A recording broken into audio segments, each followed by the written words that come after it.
5টি শর্তে যুদ্ধ বন্ধে ইরান সম্মত হয়েছে। প্রথম শর্ত হচ্ছে কি, ইরানের কর্মকর্তারা নিশ্চয়তা চায় যে আমেরিকা বা ইসরায়েল আর হামলা করবে না। দ্বিতীয় শর্ত হচ্ছে হরমুজ প্রণালী ইরানের নিয়ন্ত্রণে ছেড়ে দিতে হবে। তৃতীয় শর্ত হচ্ছে মধ্যপ্রাচ্যে আমেরিকার যে ঘাঁটি এবং সৈন্য আছে তা প্রত্যাহার করতে হবে। চতুর্থ শর্ত হচ্ছে যুদ্ধের কারণে যে ক্ষয়ক্ষতি হয়েছে এর পূর্ণাঙ্গ ক্ষতিপূরণ ইরানকে দিতে হবে।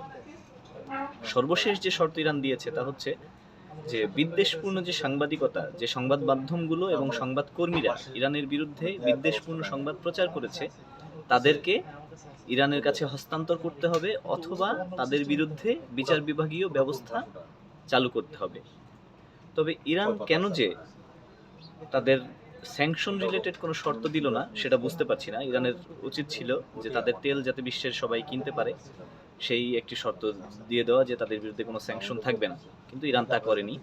আর হচ্ছে ট্রাম্প কয়েকদিন ধরেই বলছে যে ইরানের সাথে আলোচনা হয়েছে, যদিও এখন পর্যন্ত ইরান সরাসরি কোনো আলোচনার বিষয়ে সম্মতি প্রকাশ করেনি এবং তারা জানাচ্ছে যে কোনো আলোচনা হয়নি।